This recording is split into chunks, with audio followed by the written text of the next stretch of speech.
તમારાથી શિક્ષણ કાર્ય કરતી વખતે બ્લેકબોર્ડમાં વિષયવસ્તુ ખોટું લખાઈ ગયું તો તમે શું કરશો?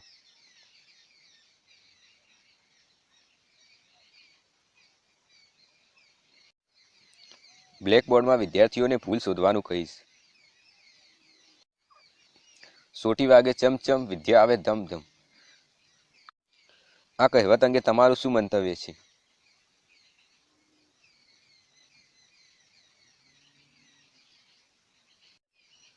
દરેક પ્રકારના વિદ્યાર્થીઓ માટે આ મનોવૈજ્ઞાનિક છે. 6 થી 14 વર્ષના તમામ બાળકોને નિઃશુલ્ક અને ફરજિયાત શિક્ષણ પૂરું પાડવા માટેનો ધારો એટલે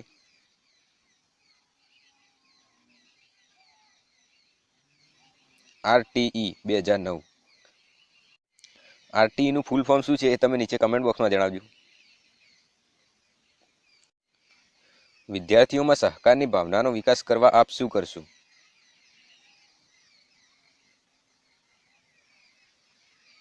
સમૂહમાં કાર્ય કરાવશું. યથાર્થવાદી શિક્ષણના કેન્દ્રમાં કોણ છે?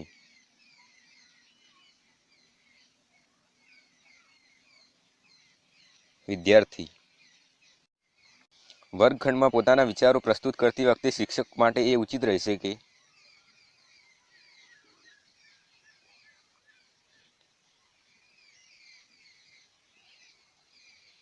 એક, બે અને 3. વર્ગખંડમાં શિસ્ત જાળવવાનો પ્રભાવી ઉપાય છે કે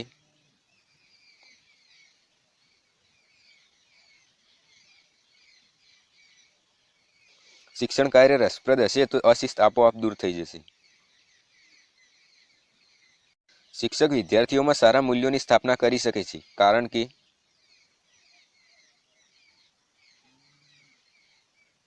તેમની વાતથી વિદ્યાર્થીને પ્રેરણા મળે છે. પ્રૌઢ શિક્ષણ અથવા તો નિરંતર શિક્ષણ એ કેવા પ્રકારનું શિક્ષણ છે? અનૌપચારિક. નીચેનામાંથી શિક્ષણનો મુખ્ય ઉદ્દેશ શું છે?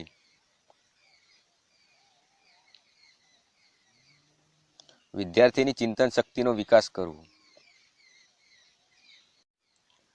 તમારા વર્ગમાં ભણતી વિદ્યાર્થીની તાસ દરમિયાન વર્ગખંડમાં સંકોચ અનુભવે છે અને પ્રશ્નોના જવાબો આપવાનું ટાળે છે. શિક્ષક તરીકે તમે શું કરશો?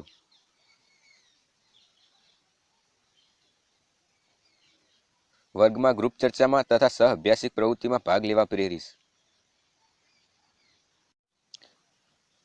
પરીક્ષામાં ઓછા ગુણ મેળવનાર વિદ્યાર્થી પરીક્ષકનો વાંક કાઢે છે. આ કયા પ્રકારની બચાવ પ્રયુક્તિ છે? પ્રક્ષેપણ. શાળાએ મોડા આવીને અનંત જુદા જુદા બહાના રજૂ કરે છે. આ કયા પ્રકારની બચાવ પ્રયુક્તિ છે? યૌક્તિકીકરણ. જ્ઞાનશક્તિ નામનું મુખપત્ર કઈ સંસ્થા બહાર પાડે છે? સર્વ શિક્ષા અભિયાન. વિદ્યાર્થીઓના મૂલ્યાંકન અંગે અદ્યતન સંકલ્પના કઈ છે?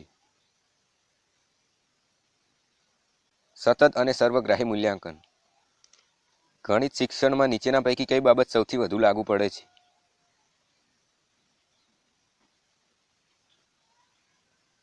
તર્ક વિકાસ. વર્ગખંડમાં થતો ઘોંઘાટ શું સૂચવે છે?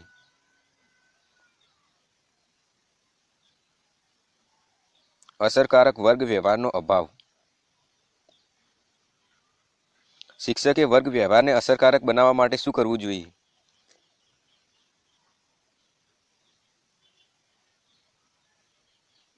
એકમની પૂર્વ તૈયારી કરીને જ વર્ગમાં જવું જોઈએ. મેં તો સારું જ પેપર લખ્યું હતું પરંતુ મારા સાહેબે બરાબર ચકાસ્યું નહીં એટલે ઓછા ગુણ આવે. આ વિધાન કઈ બચાવ પ્રયુક્તિ દર્શાવે છે?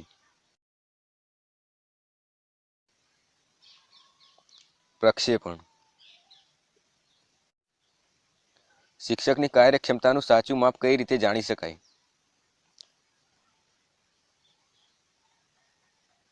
વિદ્યાર્થીઓના મૂલ્યાંકન દ્વારા. દૈનિક શિક્ષણ કાર્યનું આયોજન કરવાથી તમને શું લાભ થાય છે?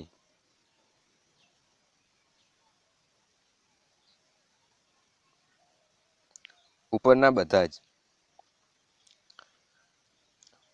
અનુભવી શિક્ષકને આયોજનની જરૂર નથી. આ વિધાન અંગે તમે શું માનો છો?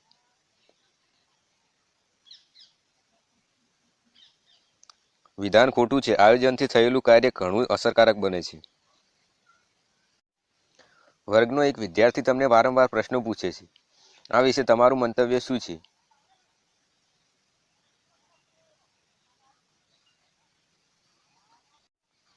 વિદ્યાર્થીને સાચા ઉત્તરો આપી પ્રોત્સાહિત કરવું.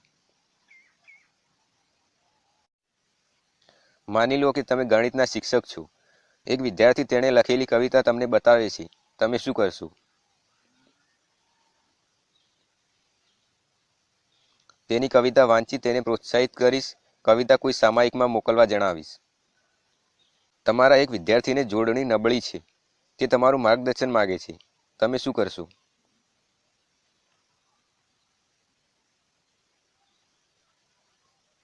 નાનો ખિસ્સાકોશ સાથે રાખી તેનો ઉપયોગ કરવા જણાવીશ. શિક્ષકે પાઠ્યપુસ્તકમાં આપેલી વિગતો જ શીખવવી જોઈએ. આ અંગે તમે શું માનો છો?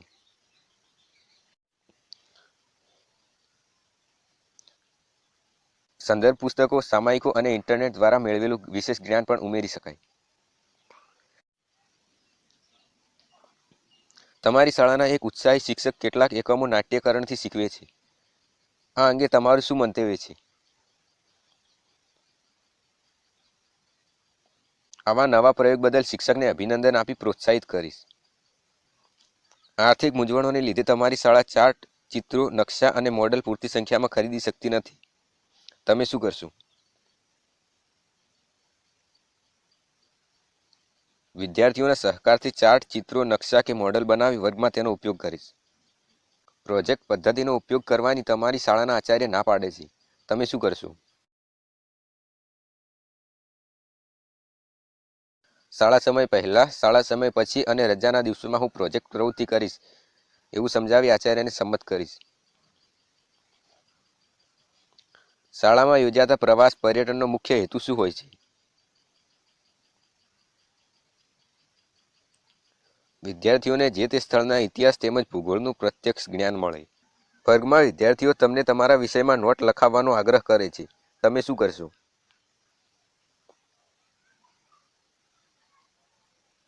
સમગ્ર વિષય મુદ્દાની વર્ગમાં ચર્ચા થાય એવો આગ્રહ રાખીશ. તમે વર્ગમાં કેટલીક વિગતો ખોટી શીખવી એવું તમને લાગે છે. હવે તમે શું કરશો?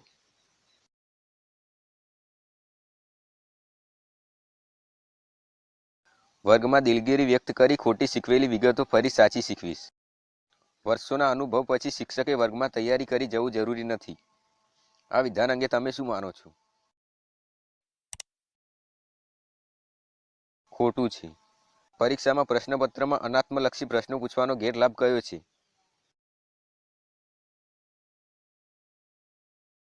મૌલિક અભિવ્યક્તિ ન જાણી શકાય. સતત અને સર્વગ્રાહી મૂલ્યાંકન કોણે સૂચવ્યું છે?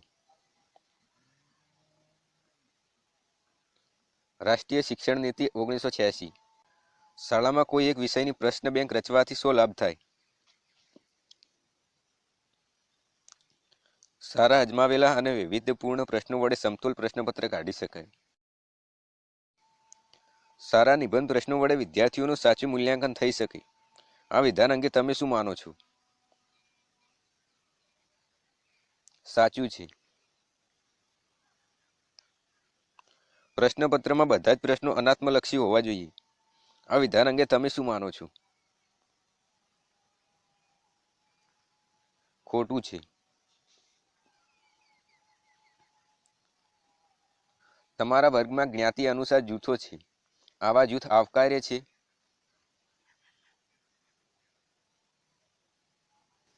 ના. કાપા એટલે કે કાળા પાટિયા પર કાર્ય કરતા આકૃતિઓ કે ચિત્રો કાળા પાટિયા ઉપર દોરવા જરૂરી છે?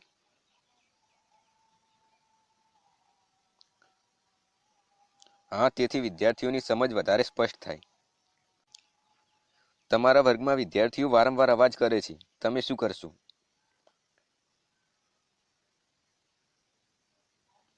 અવાજ થવાનું કારણ તપાસી તે નિવારીશ.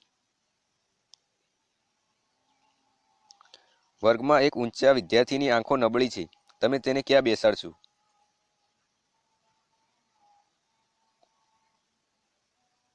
આગળની પાટલી ઉપર છેડે.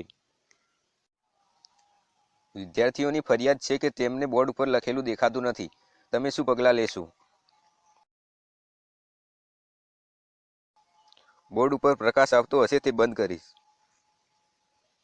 વર્ગના વિદ્યાર્થીઓને હસ્તલિખિત અંક તૈયાર કરવાનો છે. વિદ્યાર્થીઓની જવાબદારી વહેંચતા તમે શું ધ્યાનમાં લેશો?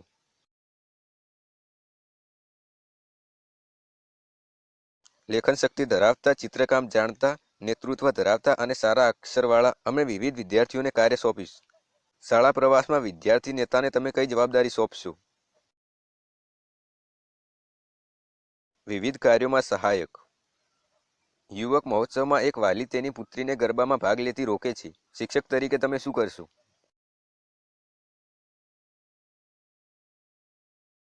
વાલીને સમજાવી વિદ્યાર્થીને ગરબામાં ભાગ લેવડાવીશ. શાળાના આચાર્ય શ્રી વિજ્ઞાન મંડળની પ્રવૃત્તિઓમાં આર્થિક સહાય કરવાની ના પાડે છે. તમે શું કરશો? વિદ્યાર્થીઓ પાસેથી થોડો ફાળો લઈ ઓછા ખર્ચે થાય તેવી પ્રવૃત્તિઓ કરીશ. શિક્ષક વાલી મંડળની બેઠકમાં મોટાભાગના વાલીઓ હાજર રહેતા નથી. તમે શું કરશો?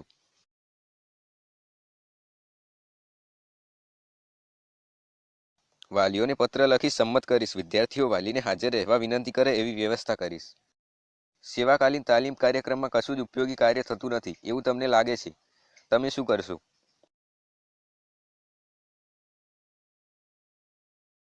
મારા પ્રતિભાવોમાં આયોજકોને આ બાબત સ્પષ્ટ જણાવીશ. સુધારા કરવા સૂચવીશ. પાઠ્યપુસ્તકમાં ન હોય એવું સુંદર કાવ્ય તમને સ્પર્શી જાય છે. શું તમે આ કાવ્ય તમારા વિદ્યાર્થીઓને શીખવશો? હા, પૂરો તાસ લઈ હું આ કાવ્ય વિદ્યાર્થીઓને રસપૂર્વક શીખવીશ. વિજ્ઞાન શિક્ષક તરીકે આકાશ દર્શન માટે તમે વિદ્યાર્થીઓને રાત્રિએ શાળામાં બોલાવી શીખવવા ઈચ્છો છો. વિદ્યાર્થીઓના વાલીઓને આનો વિરોધ છે. તમે શું કરશો?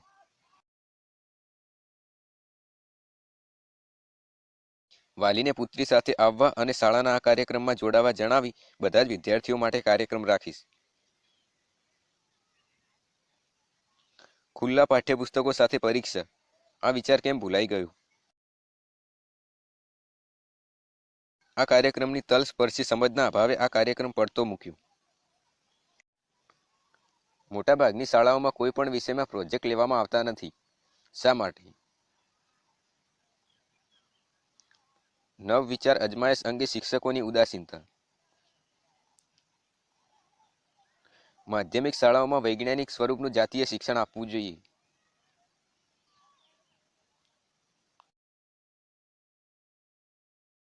હા, તેથી તરુણીઓના ખોટા ખ્યાલો દૂર થાય છે. જો વર્ગખંડમાં વિદ્યાર્થીઓ ઘોંઘાટ કરતા હોય તો શિક્ષકે થોડો સમય શાંત રહીને પછી આગળ વધવું. જો તમારા વર્ગખંડમાં વિદ્યાર્થીઓ સમજી ન શકતા હોય તો તમે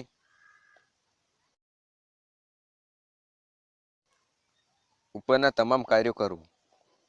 તમારા વર્ગમાં વિદ્યાર્થીએ પૂછેલા પ્રશ્નનો ઉત્તર તમે ન આપી શકો ત્યારે તમારે બીજા દિવસે ઉત્તર આપવાનું વચન આપવું જોઈએ. તમારા વર્ગખંડમાં વિદ્યાર્થીઓનું ધ્યાન ખેંચવા માટે અને તે જાળવી રાખવા માટે કયો ઉપાય ઉત્તમ રહેશે?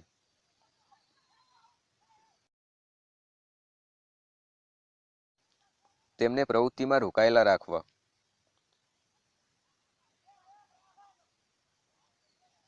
વર્ગખંડમાં કોઈ પણ શિક્ષકે તેણીનો અવાજ રાખવો જોઈએ.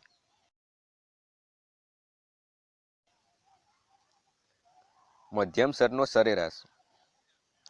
જો વર્ગખંડમાં છેલ્લી પાટલી ઉપર બેઠેલો વિદ્યાર્થી બેચેની અનુભવતો હોય અને વારંવાર ઊભો થઈને આગળ જોતો હોય અને લખતો હોય તો આના માટે સૌથી વધુ શક્ય એવું કયું કારણ હોઈ શકે?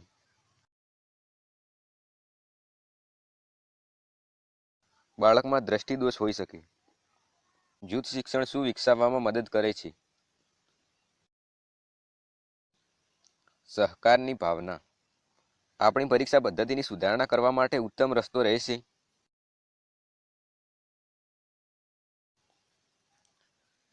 એ અને બી બંને રાખવા. સતત અને સર્વગ્રાહી મૂલ્યાંકન. વિદ્યાકીય અને સહવિદ્યાકીય અધ્યયનને વિકસાવશે. પરીક્ષાના ગુણોને આલેખના સ્વરૂપમાં રજૂ કરવાનું મહત્વનું છે કારણ કે તે પરીક્ષાની માહિતીની દ્રશ્ય છબી પૂરી પાડે છે. આમાં પરિકલ્પના બાંધવાની આવશ્યકતા રહેતી નથી. મૂલ્યલક્ષી અભ્યાસ, ક્રિયાત્મક સંશોધન, પ્રશ્નોને ઉકેલવા તેમજ કાર્ય પદ્ધતિઓને સુધારવા માટે ઉપયોગી છે. નીચેનામાંથી ક્રિયાત્મક સંશોધનનો ફાયદો શું છે? પ્રશ્નોને ઓળખવામાં શિક્ષકોને મદદ કરે છે.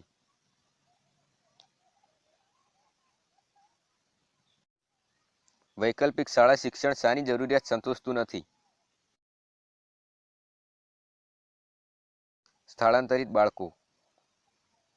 આદર્શવાદની વિચારધારા ખાલી જગ્યાની સાથે જોડાયેલી છે. વિચાર. તરુણાવસ્થા તંદુરસ્ત ગાળો છે. ઘણા તરુણો શ્વાસને લગતા પ્રશ્નો ખાલી જગ્યાને કારણે અનુભવે છે. જીવનના નિર્ણયો. એરિક્સનના મનોસામાજિક વિકાસના 8 તબક્કાઓ પ્રમાણે કઈ ઉંમર દરમિયાન વિશ્વાસ અવિશ્વાસનો મનોવૈજ્ઞાનિક તબક્કો વિકસે છે?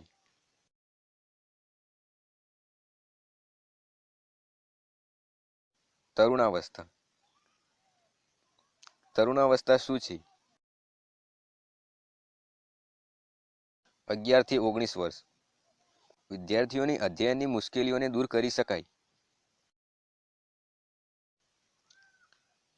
ઉપચારાત્મક શિક્ષણ દ્વારા.